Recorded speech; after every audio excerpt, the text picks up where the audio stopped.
How you like me now? I'm here to expose the lies, the schemes, yeah, the power that froze. I'm breaking chains, no silence allowed.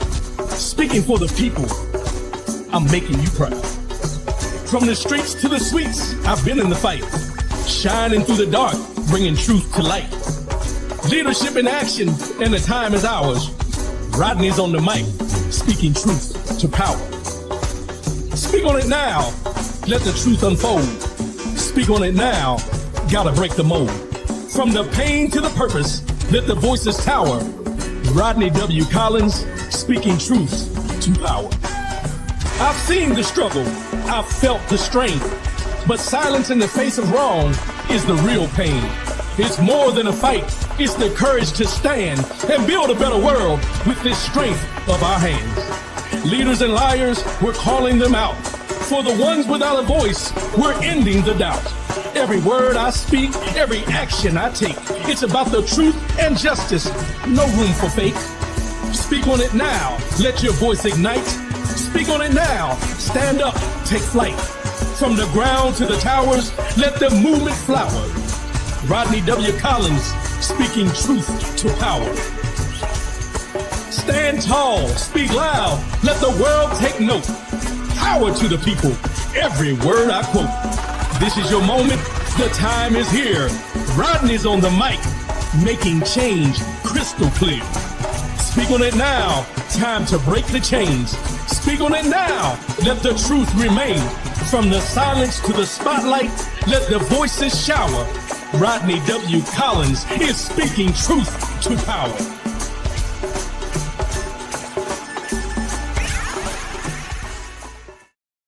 Good morning, good morning, good morning.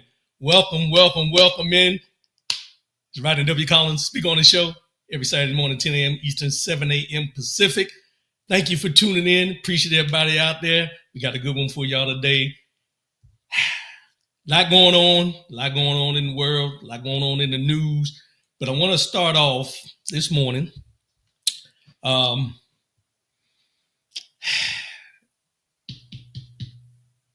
That's chaos, y'all.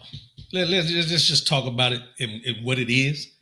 There's chaos going on with our administration, with our government, and the way they're dealing with people and so on and so forth. Today is the first day after we celebrate Black History Month. And as I mentioned last week, Black History is 24/7, 365. No days off. 24/7, 365, no days off. And we need to continue that mindset throughout this year, throughout our lives. Black History is 24/7, 365. Now, I want to touch on this real quick before we get it deep into the show. I got a message from someone that I've known for a long time, years and years ago,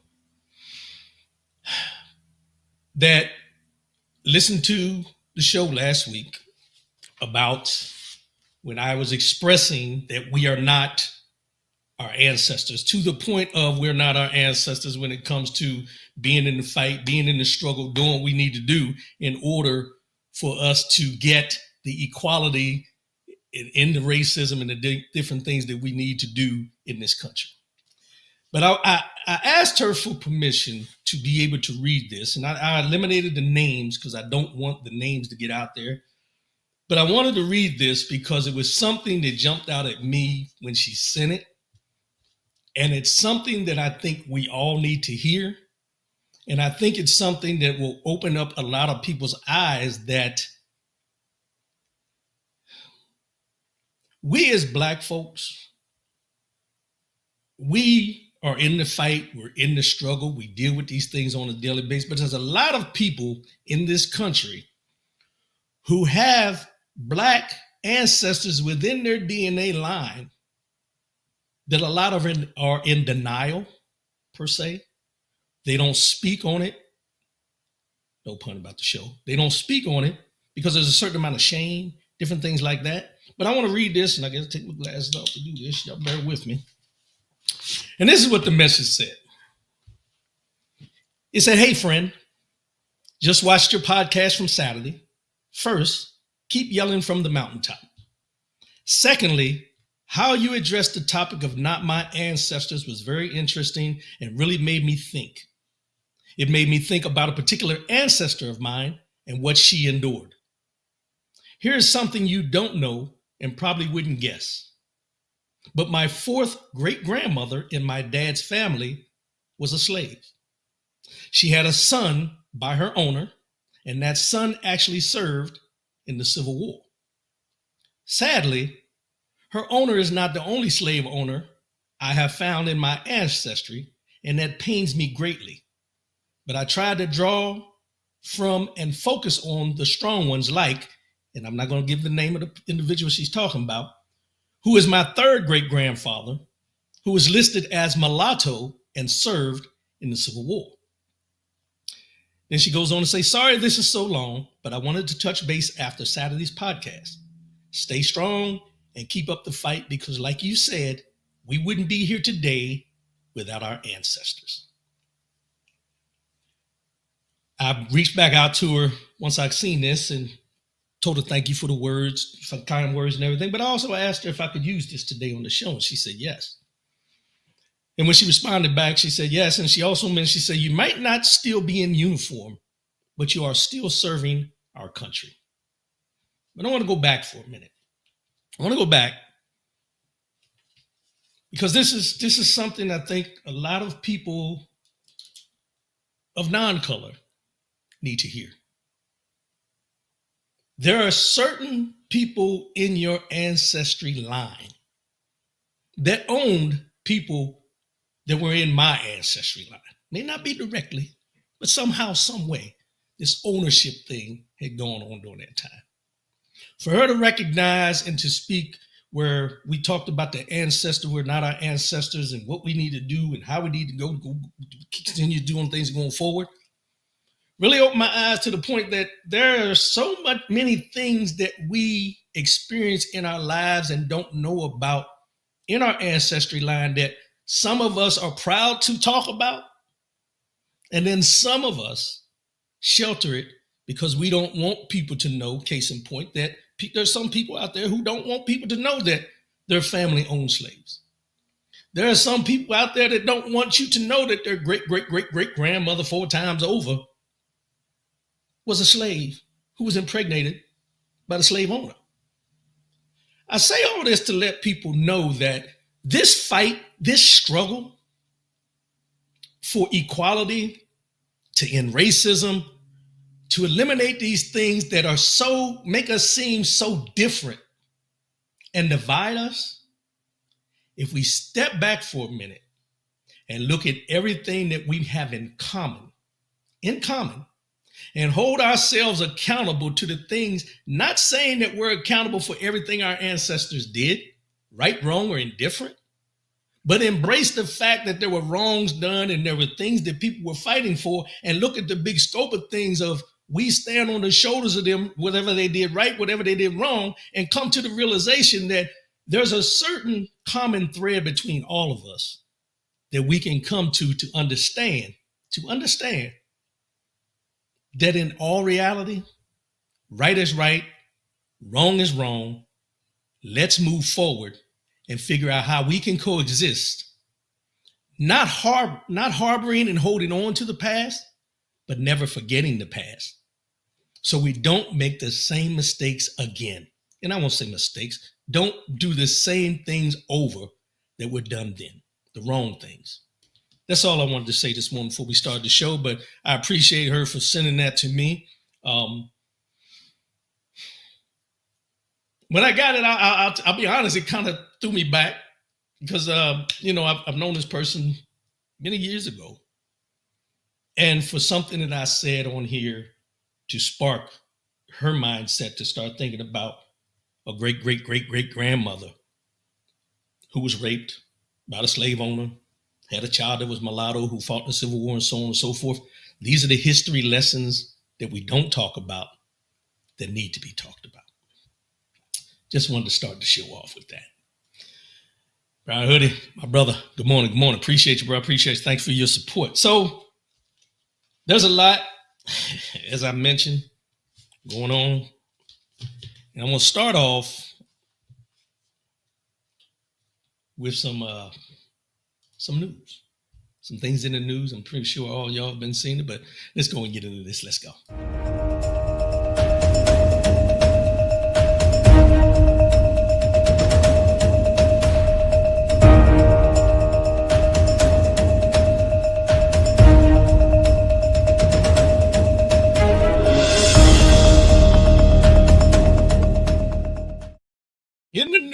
In the news. Now I know a lot of y'all watch the news. Some don't watch the news. Some people, I ain't got time for it. Reggie P. Rowe, my brother, good morning. Appreciate you. People I ain't got time for it. Yesterday, they did a press conference with President Vladimir Zelensky in the White House. Now, mind you, Ukraine has been in a war for 3 years with Russia. For 3 years. As of February 24th was the 3-year mark that they've been at war. And because of this, now this new administration, he came, we've been supporting them as much as just like Europe and everything like that. And yesterday, I didn't watch the press conference, but I got a lot of emails from people who were watching it. And some of them said, your president ain't blah. Here he go again, all these different things. But to summarize what I did see and what I did read, Vladimir Zelensky, President Vladimir Zelensky of Ukraine was at the White House. And he went there to talk about the war, ways forward, how the U.S. is going to support. And he was attacked. Not only, Kevin Banks, my brother, good morning. Not only by the president and the vice president, but there was an individual. Let's start here. There was an individual there, and they say he's dating Marjorie Taylor Greene, which tells you everything you need to know. But supposedly he was there, and he asked him, who is not, and let's clear this up. This guy who asked this question is not a part of the press corps. I think he's a podcaster, just like me or whatever. But he asked him the question on why he was at the White House without a suit on. So they already were looking for anything and everything to try to put this man in a defensive position, the president of Ukraine in a defensive position. But they asked him why he didn't have a suit on. This man has come to the United States numerous times. He's in the middle of a war. Why? And I understand the protocol, but if you're going to question him about why he's not in the suit, then you need to question Elon Musk why he shows up to the White House with a Make America Great hat on, a T-shirt, and a blazer, because that's not protocol either, but you want to overlook that. But I digress. Let's go back and let's continue what we're doing. So in this meeting, from what I surmise, they attacked, President Zelensky because he's not willing to give up the land that Russia has invaded. Now, mind you, I told you this has been going on for 3 years. Russia invaded Ukraine. But our president and this administration wants Ukraine to give up the land that Russia has already taken and say, we're good. I want to ask this question to the American folks out there. If someone came here from another country and decided to start a war, and they start fighting in Florida, and they've taken over most of the land in Florida, in order to end the war, are you going to give up those parts of Florida, or are you going to continue fighting until you get the land that you already own back? If you have a house and there's a property line, and the neighbor is crossing that property line, are you just going to give it up because he's being forceful to take your land, or are you going to fight to get it back? What we're seeing here is our administration bowing down to a dictator in Russia who is in his pockets, who helped him win the first election that he won, who tried to help him win the second one when he ran, and has helped him win this one as well. We need to step back for a minute and look at the actions, because we're concentrating on everything that's going on in this country. If you pay attention, this president is trying to make himself a dictator in this country, controlling the press, getting rid of your education, firing workers to put people in places where he wants them to be, that are loyal to him. This is what dictators do. But these people that are all Trumpers and, the MAGA and all these kind of things, they don't see the forest for the trees for the simple fact they support this man and everything he does because they're out here yelling, make America great again and everything, but nobody can still tell me when America was great at what time for everybody. Case in point. But going forward, we need to pay attention to what this man is doing, because anytime we have an administration that is more apt to become friends with known enemies rather than getting in line step and still supporting the allies that we've established, should tell you everything you need to know. Should tell you everything you need to know. But they attacked him in the White House. He ended up leaving. They didn't sign any deal, which I wouldn't have either.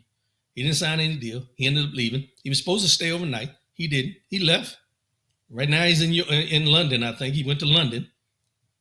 In his flight to London this morning, he posted, I think, a 600-word total of different things on Twitter or somewhere on X or whatever it is, stating his stance, how he feels, and what's going on, and how Trump and the administration, he's not disrespecting them because they tried to say he was disrespecting them because he wouldn't bow down to them, is what they said. Said he should thank the United States, which he has done numerous times. They tried to accuse him of catering to the last administration and pushing back against this administration. Well, if this administration is telling me that I got to give up land that that my people own and they bloodshed for because you want to make a deal with the enemy, no. This is where we're at with this administration. Pay attention. Pay close attention to what's going on. And then at the same time, while this was going on, this headline came out yesterday evening, and it says the Trump White House scrambles after allowing a Russian state media individual into the briefing with President Zelensky. And it says a reporter for Russian state media was allowed to attend a joint briefing between President Donald Trump and Ukrainian President Vladimir Zelensky on Friday, although the Trump White House claimed this was done in error. The correspondent who was working for TASS Russian news agency was first spotted by the Independent's Andrew Feinberg, who broke news of his presence on X. Shortly afterwards, a White House official gave Feinberg a statement saying that the TASS reporter had been admitted in error. TASS was not on the approved list of media for today's pool, they said. As soon as it came to the attention of press office staff that he was in the Oval, he was escorted out by the White House press secretary. He is not on the approved list for press conferences. The presence of a Russian state news reporter is notable given President Donald Trump's long affinity for Russian President Vladimir Putin.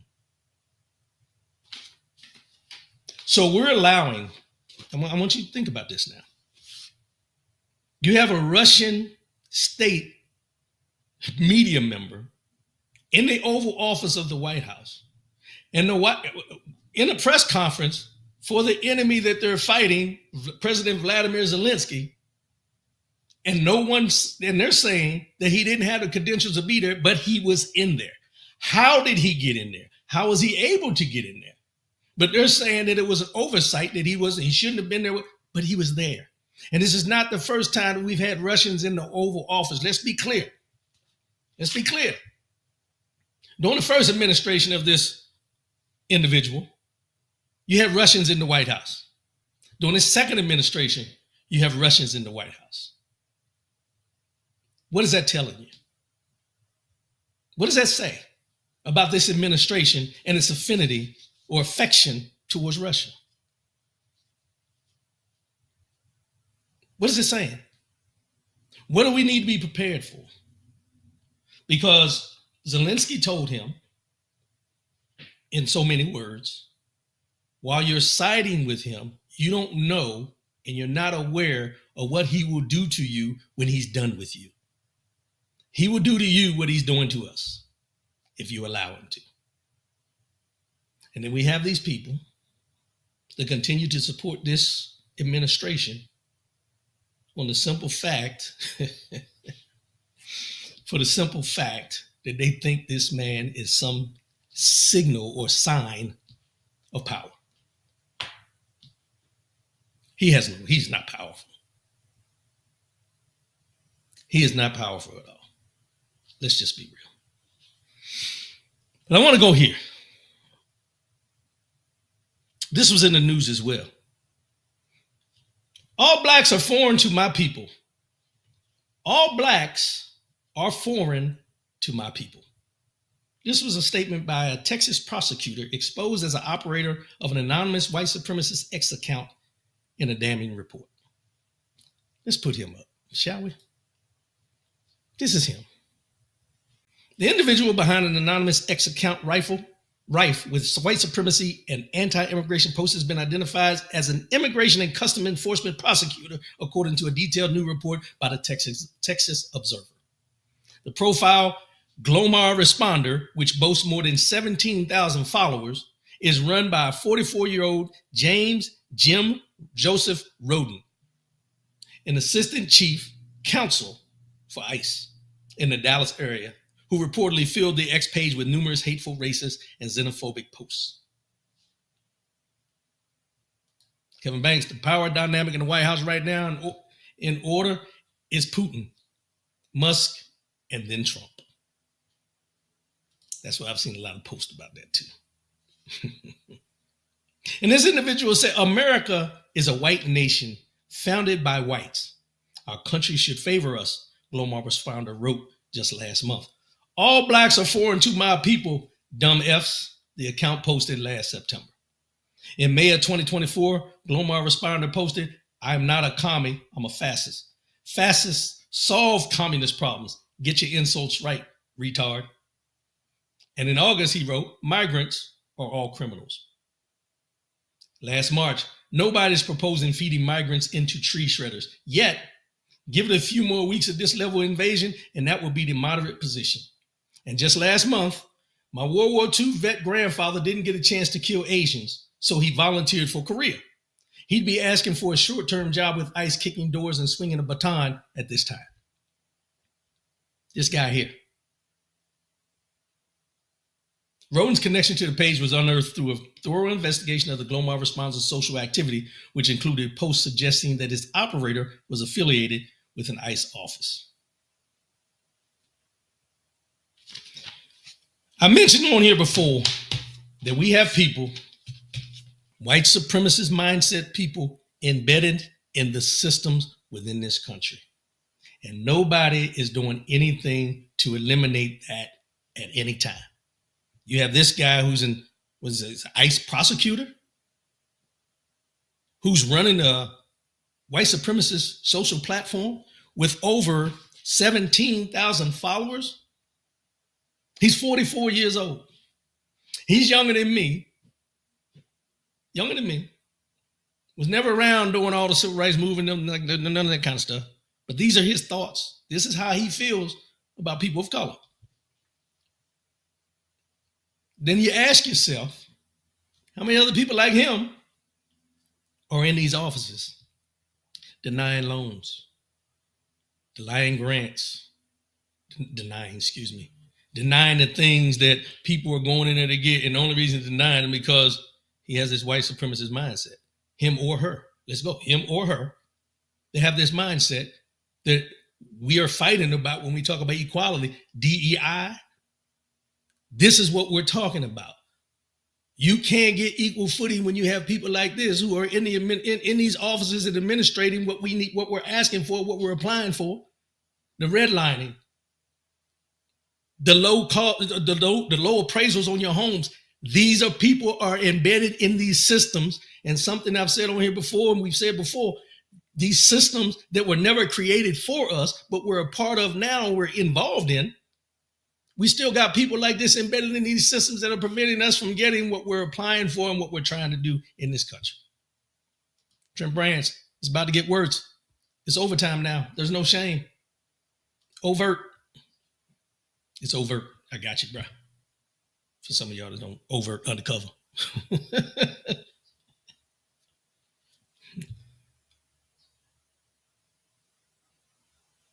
Yeah.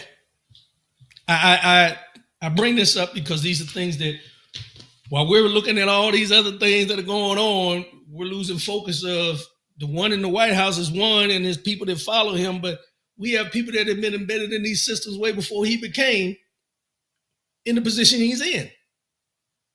And then when people get mad when we talk about this, it's like, wait a minute, you're mad at me. I wrote something down. Where'd I put it at? Let me see. You know, because this is the things that I get upset about, and I won't say upset in that sense, but that bother me when we talk about these things, when I read about these things and everything. And I'll say it this way. There's a lot of people, and I'm not aggressing for a minute, but y'all bear with me. There's a lot of people in this country that are loud about a lot of things. I seen all kind of posts yesterday about Ukraine. About Ukraine this, Ukraine that, whether we should be supporting them, whether we shouldn't. They're loud, whether they knew the facts or not, loud. When Israel and Palestine, when that was going on, loud, just loud, all over loud. About anything going on in a foreign country over there, just loud and everything else. But they'll get loud about things that they don't know about, like foreign affairs. But they get silent when we talk about DEI, because DEI is becoming the new N-word. They get silent when we talk about racism. They get silent when we talk about white supremacists, as I just mentioned. They don't want to talk about that. They get quiet when we talk about the shopping blackout, which we're going to talk about in a minute. They get quiet when General C.Q. Brown is fired from a job because not anything he did wrong, because he's black. They get quiet when the Chief of Naval Operations, Admiral Lisa Franchetti, is fired just because she's a female in that position. They're quiet. January 6th, and I want to get into that in a minute, so y'all bear with me. January 6th, racial profiling. They want to be quiet about that. Voter suppression. They're quiet about that. George Floyd, Sandra Bland, Ahmaud Arbery. I can go on. All these people that were killed senselessly at the hands of police officers, they're quiet, they're silent, they have nothing to say about that, but they want to be involved in foreign affairs that they have no issue, nothing, they know nothing about. This is happening here and now, and you're silent about the things that are happening to people in this country. And I'm going to say it this way. You're silent about the treatment of the people that you sat in schools with, that you go to work with, that you actually call your friends, that you're on social media as a friend. You're silent about the things that are happening to them that because they don't look like you in this country, but you're loud about some people that you don't know because it's a war. This is a war. This is a war that's been going on for a long time, but you're silent. You're silent. And this is what I'm talking about. And it's not just, let's clear this up. It's not just people of non-color. I had something else, but I want to start this. I want to do this one real quick. This is Stephen A. Smith, who I've lost a lot of respect for. I'm just going to put that precursor out there. Talking to the minority leader of the House, Hakeem Jeffries. And I want you to listen to what Stephen A. Smith says to him about the Democratic Party. And then we're going to get into this. And I'm going to play his response, Hakeem Jeffries' response to. It's about 2 minutes long, but I want you to listen to this. Here we go. I want to know two things from the Democratic Party. Number one, when are we going to let go of January 6th? We're going to let that go because the man was impeached twice, convicted on 34 felony counts, and still reelected. I mean, at some point in time, somebody like Senator Durbin and others who was asking Pam Bondi about, are you willing to admit he lost the election? It's like, enough of that, because the American people clearly have spoken. At least 77 plus million of them have spoken. He won the Electoral College vote. He won the popular vote. He won the swing states, etc. They've said what they've had to say. When are y'all going to let that go? And number two, how are you going to go about not coming across as being at the mercy of the progressive left? And I'm asking you that question specifically because in a lot of American people's eyes, you're seen as somebody who's center left, more of a centrist, more reasonable than some of the folks that have been the most outspoken for the Democratic Party. Well, I think in terms of January 6th, look, it's not something that the American people should ever forget. Okay. because it was an extraordinary event. I was there when we were debating, as Congress does, the certification of the election. And we were told that a mob has breached the Capitol. They're on the second floor. They're a few steps outside of the House chamber, and hit the ground, and be prepared to secure the gas masks that are underneath your seats, because there were people who were trying to stop the peaceful transfer of power. Okay. And this is the greatest democracy in the history of the world. So we can't forget January 6th.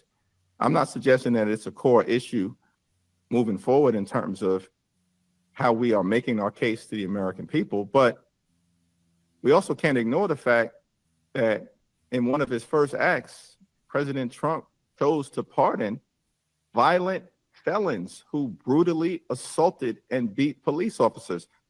Are they the party of law and order? That's actually lawlessness and disorder. We can't ignore it. I know they want us to. And actually, the American people, as I travel the country, all across America, are appalled that that actually could happen. Why? Because they know it doesn't make them safer when you are pardoning people and sending a signal that that kind of violence is all right. See, this is where my problem comes in. And I liked Hakeem Jeffries' answer. But let me put it in a different aspect. Why is this narrative that we should forget and stop talking about what happened on January 6th? We don't stop talking about what happened on 9/11. We don't stop talking about what happened at Pearl Harbor. We don't start, it seems like we try to submerge, minimize things that are done by white activists, white supremacists in this country, case in point, January 6th. Now, I'm not saying they were all white supremacists.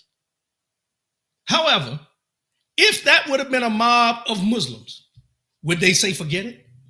If that would have been a bunch of black folks who were protesting and marching and then ended up at the Capitol and broke into the Capitol, would they say forget about it? Stop talking about it?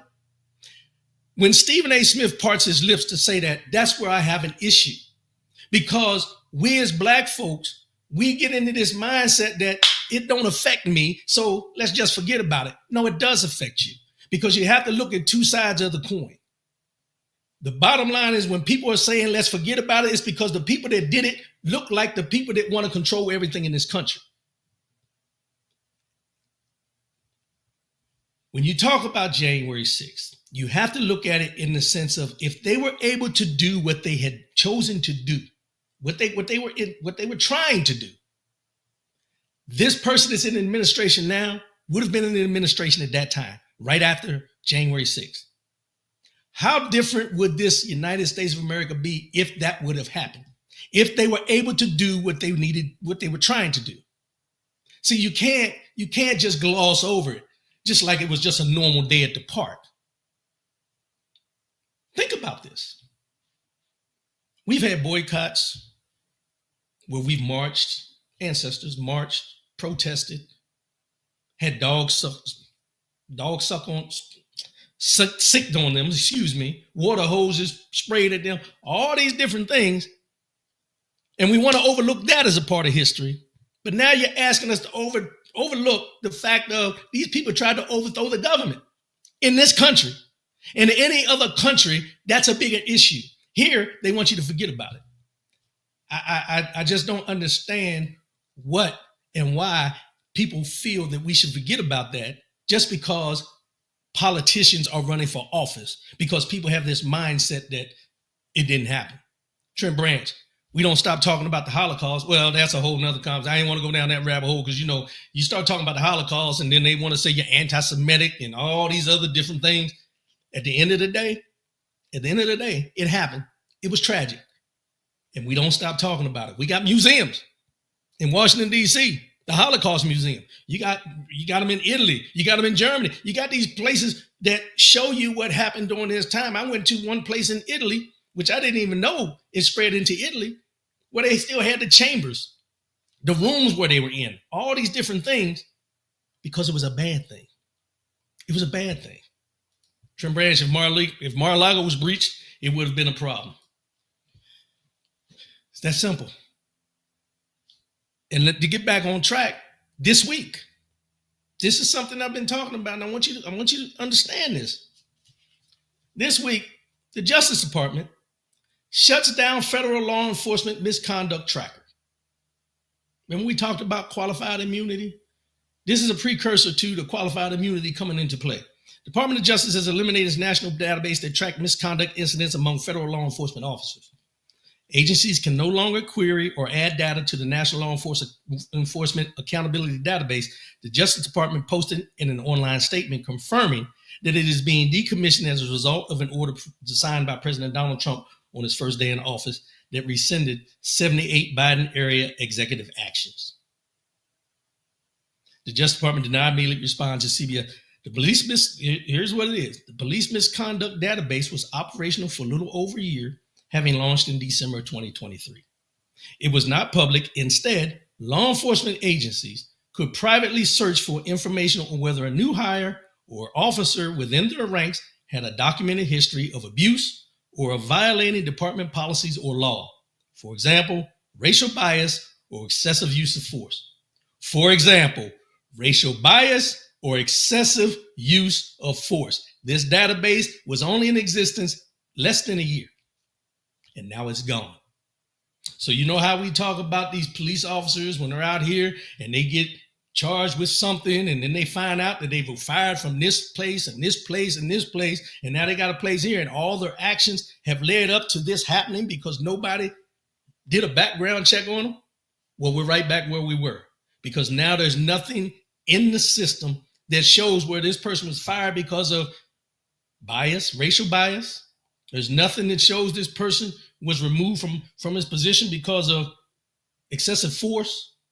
So they can leave this place, go to another place, and do the same thing over and over again. They can just jump city to city, state to state, county to county, however they want to do it. And there's nothing tracking them to show that they were a dirty cop over there and they're going to be a dirty cop here.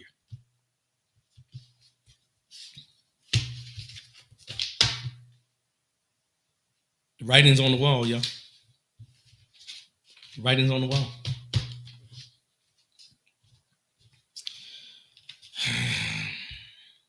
Yeah. Let's get into this.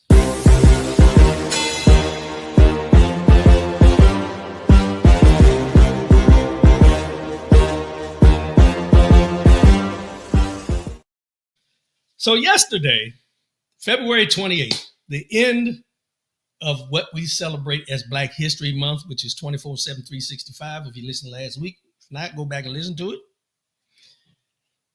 But there's another movement going on right now that takes effect. And it's Pastor Jamal Bryant.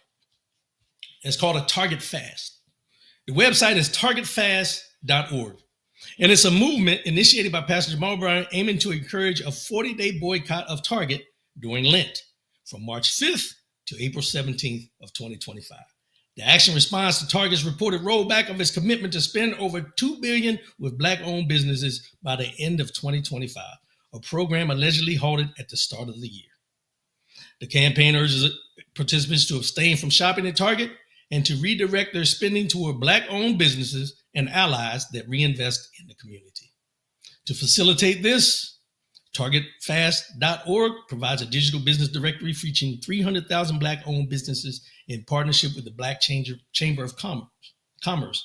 Additionally, the movement offers tools like the Voter Wallet and Black Wall Street Ticker to track and leverage collective economic impact in real time. Now, this is the website, TargetFast.org. And as you see, I don't know if you can really see it on here, but if you go to the website, you can see. But at the top, let me blow this up so you can really see it. So at the top, where it says register to make every purchase count, vote your wallet.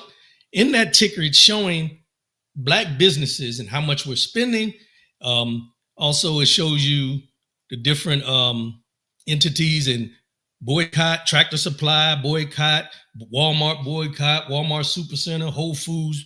All these different things are involved in this. So you can go to the website, you can put your information in, submit it, be a part of the movement, sign the pledge below.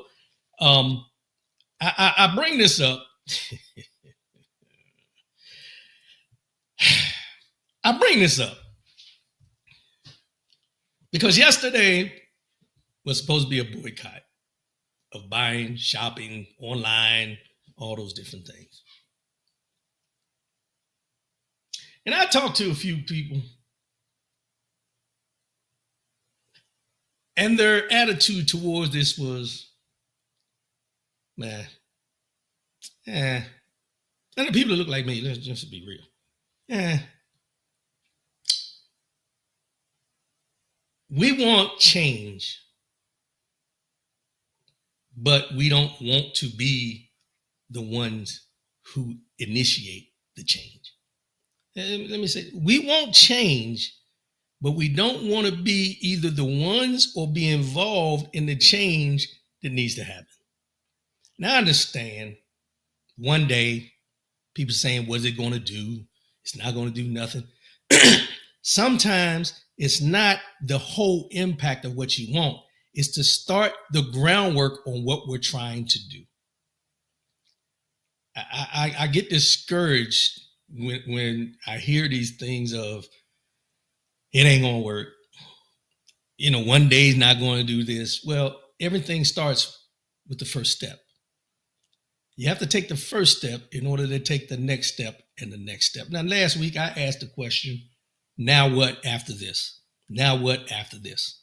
This is the one that they're talking about. So March 5th to April 17th, 2025. Spend over $2 million with black businesses by the end of 2025 is the goal. But there's also this other slide that I seen that shows you these dates of February 28th was the economic blackout.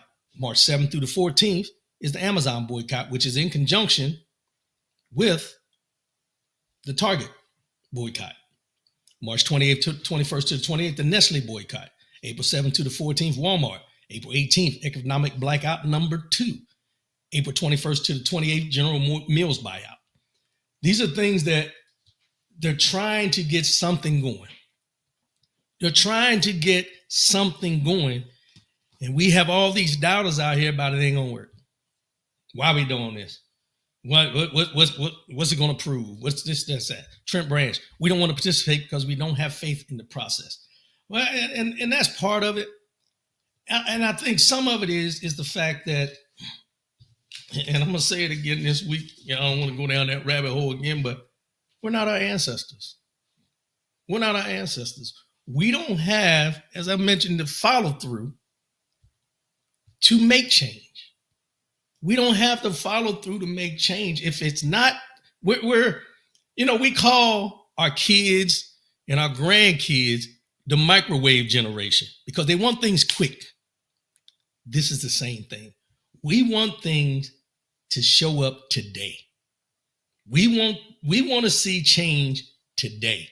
Change takes time, but you have to be fully invested in the change in order for it to happen. If you're trying to lose weight, let's just bring it up. If you're trying to lose weight and you want to lose 20 pounds, those 20 pounds that you want to lose didn't show up overnight.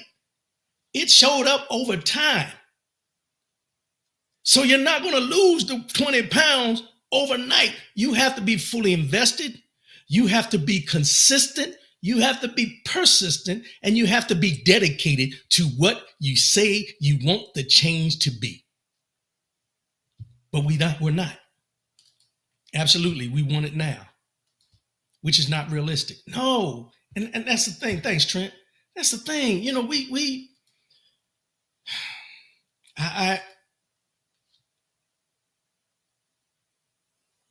I'm gonna say it this way.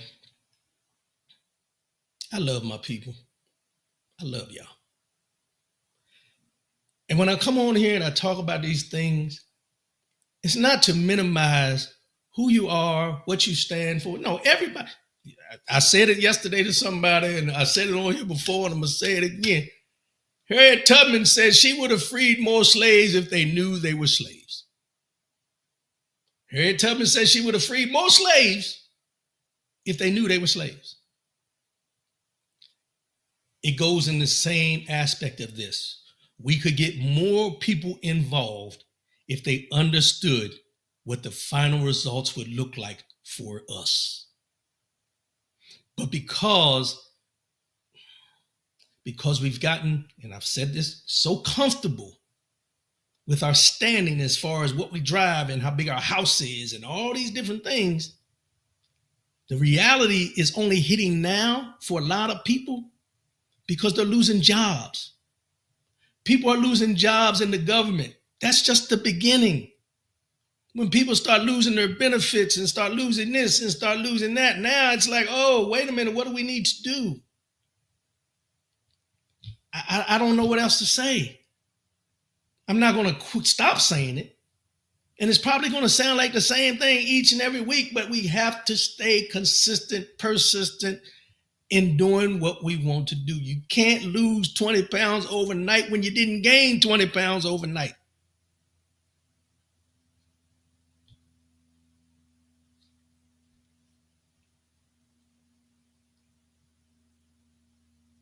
What now?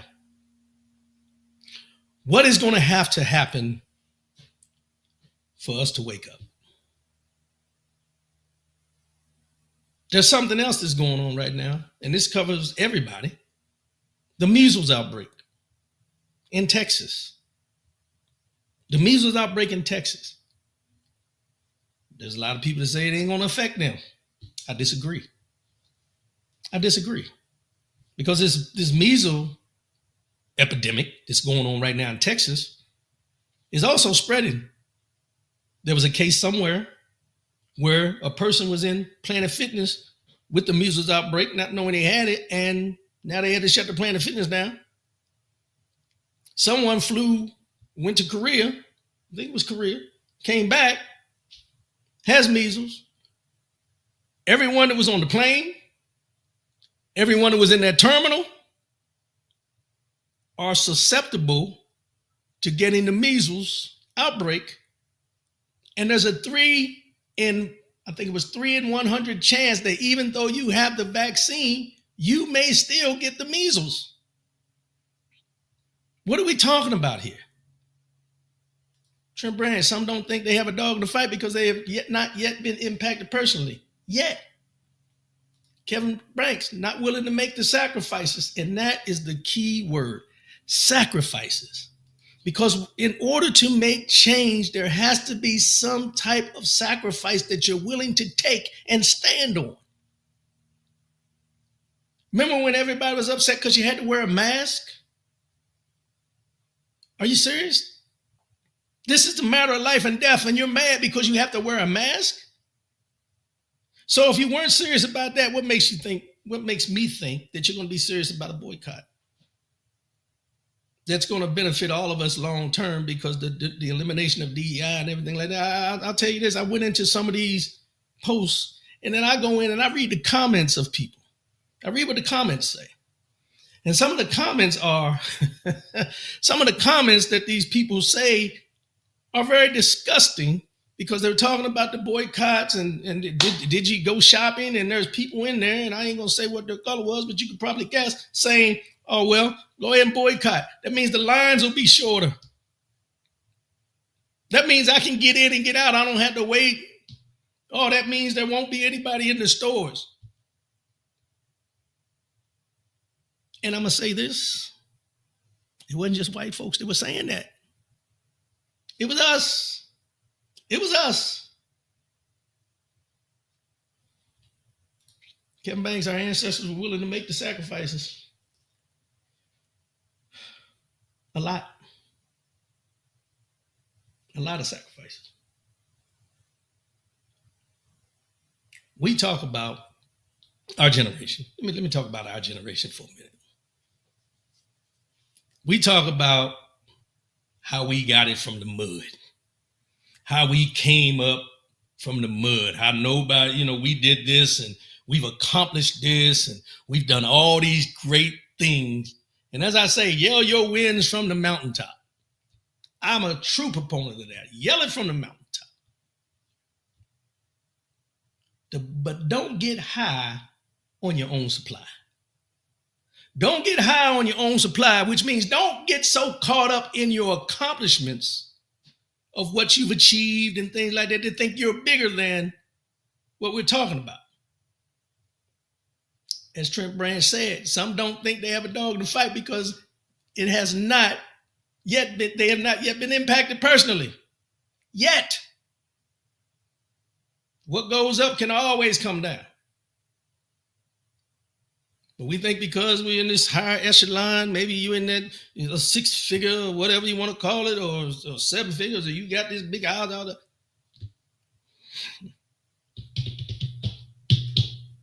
Yeah. But you're too good to participate in something that's going to benefit the masses because you're here. You're here. Because what I've realized and what I've learned is that there's certain ways that we will bring our own selves down to a level by thinking that we're at a different level. And I'm going to go into this right now. This week, Joy Reid's show was canceled on MSNBC.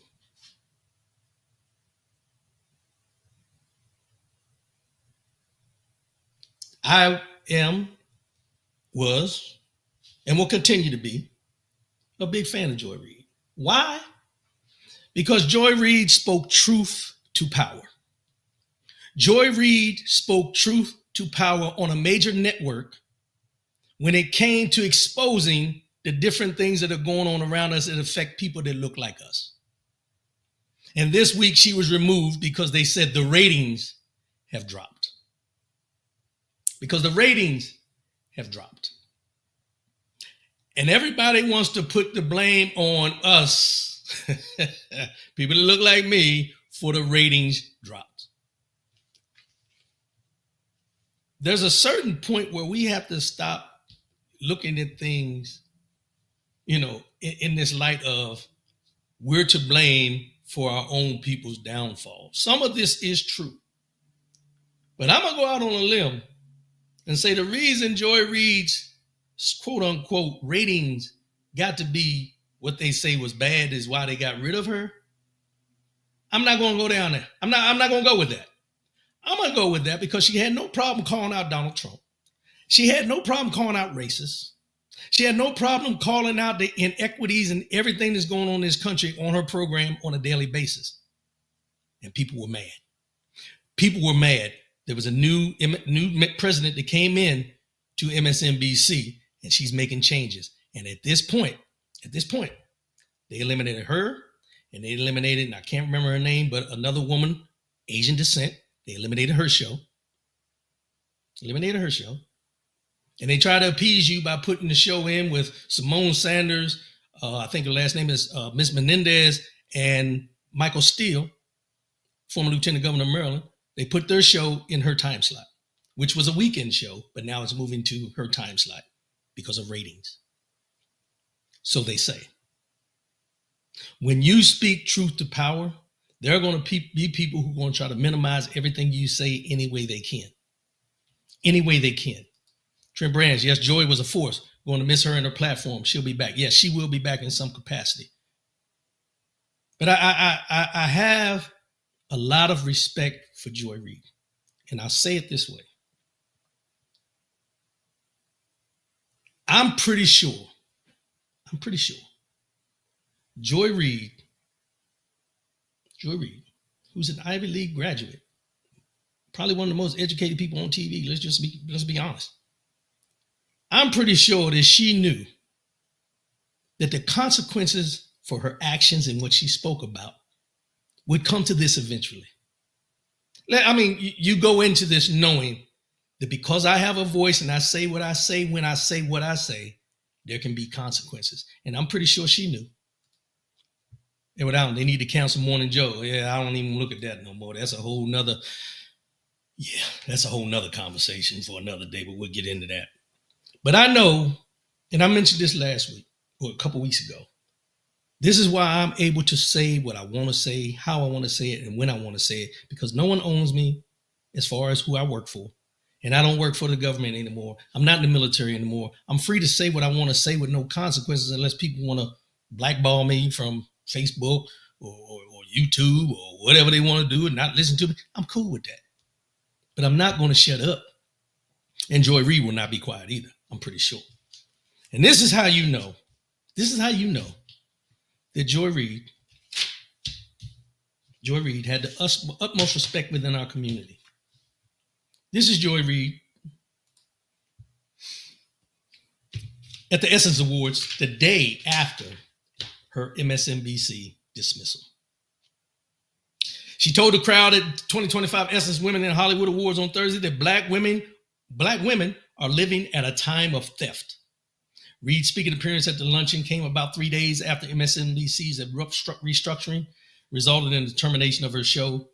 Speaking about black women, she told the crowd on Thursday that our history is at risk of being stolen away. Our opportunity to participate in this democracy is being threatened. We are losing the service, potentially, of federal workers who are disproportionately us in the service that we disproportionately give. To a cheering crowd, Reid also cited those of us who are in the United States military who are being told that our history cannot be taught in military academies, that our photos cannot be shown on their websites because that is DEI. As if diversity, equity, and inclusion is not a great thing. Reid went on to speak about the power of diversity and inclusion efforts, saying that DEI policies, which the Trump administration has repeatedly attacked via multiple executive orders, is a gift to the corporations and to the entities that we serve.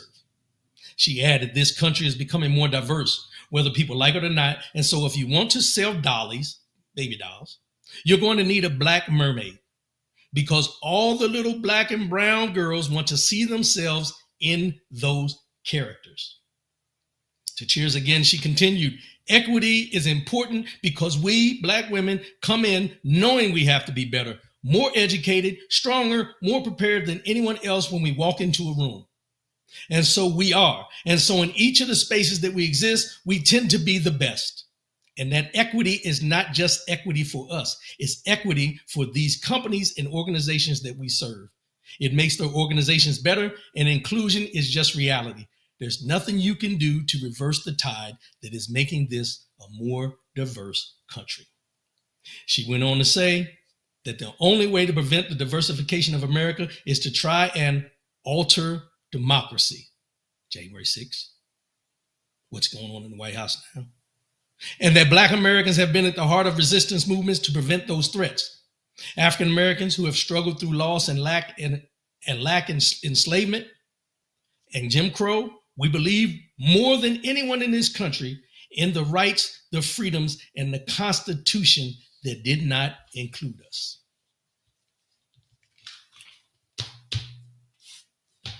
She got a standing ovation when she came out.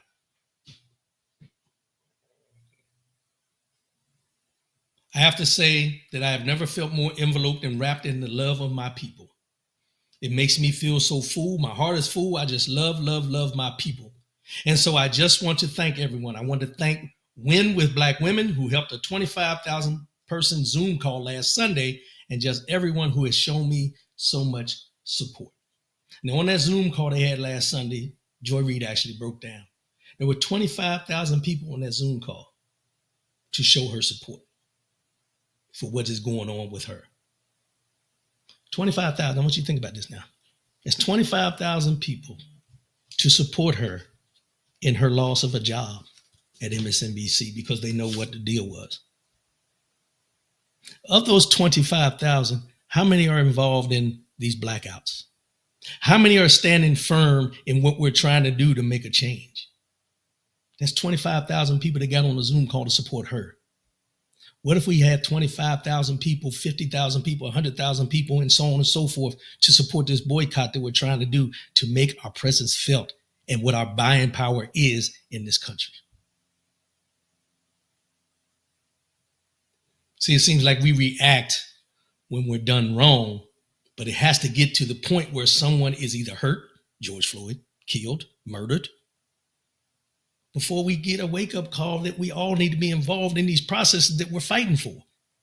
It should not be murder. It should not be firings that cause us to stand up for someone like a Joy Reid or George Floyd or anybody else. It should not be drastic where we have to wait to get involved when something drastic happens, when it's something we should be doing every day. 24/7, 365, no days off is Black history. Black history is every day. Make Black history your way. Get involved.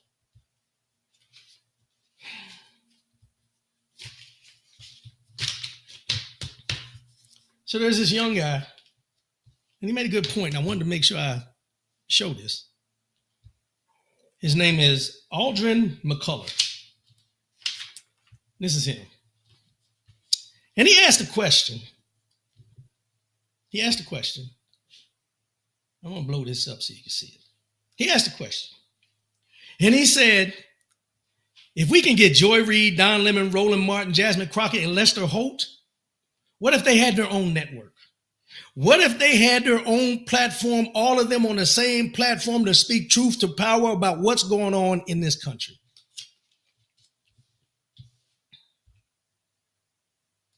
Trent Branch, we need millions to support these blackout efforts. We need more millions. We need everybody.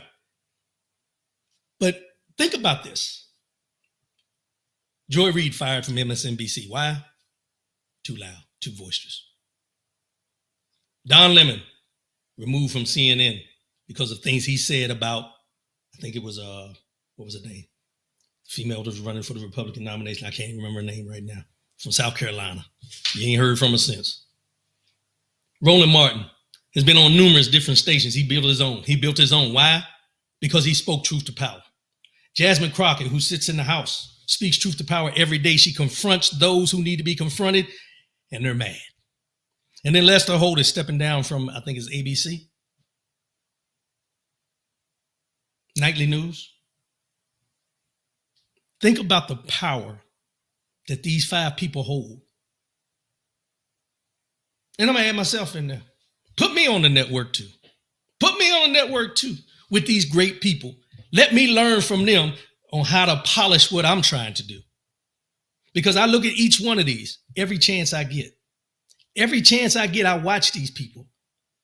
And when they speak truth to power, NBC, thank you, Trent Branch, I'm sorry, NBC. But when they speak truth to power, I feel empowered.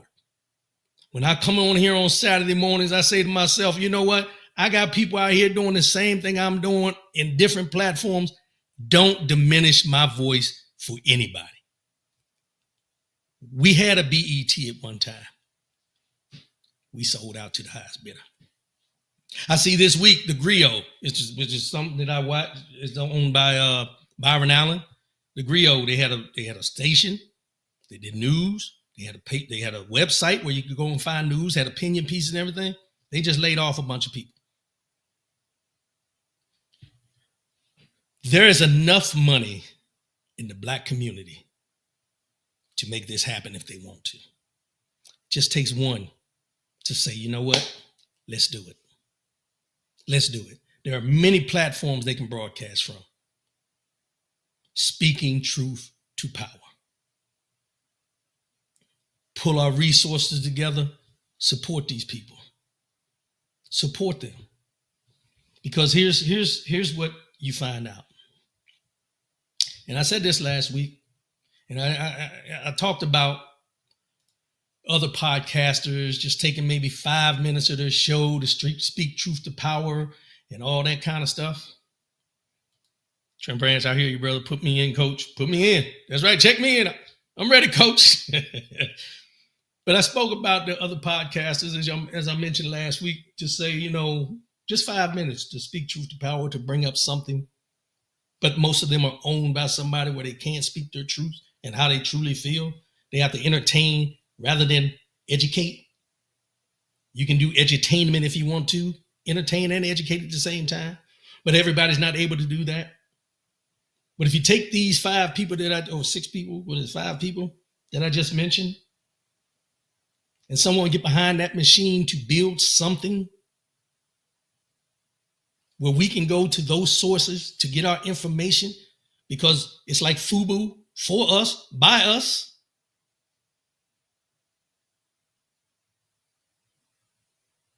How much of an impact would that make?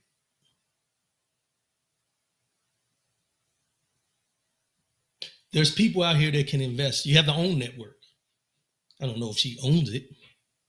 It's the Oprah Winfrey Network, but who does she fall under that could do this if she owns it?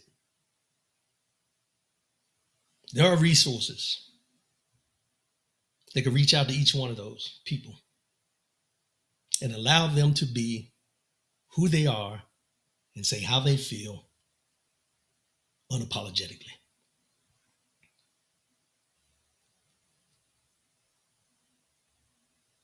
But I think sometimes we get scared. I think we get scared about what if. What if they come after me? Will my life be threatened? You know, all the things that we worry about, someone coming after us because we're speaking our truth in our mind.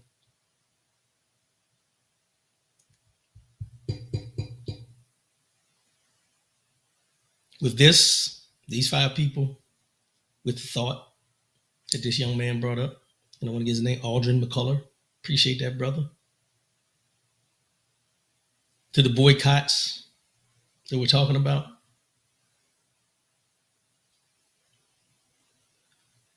I pray for the day.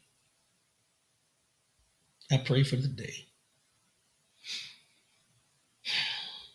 that we could be on one accord across the board. Not only in what we watch, consume, spend, enlighten, educate, entertain. I pray for the day. And this is not to alienate any other race or anything like that. I mean, because let's be real. Telemundo has its own channel. Let me say, Telemundo has their own channel where they report news, just like anybody else. They got their own TV shows on there. They do all that. What I've learned is that we get to a certain point where we end up selling out. And when I say sell out, I'm not saying sell out as, you know, some of the people like to say about the Tim Scotts. No. I'm saying we have our businesses, we grow them, and then we sell them.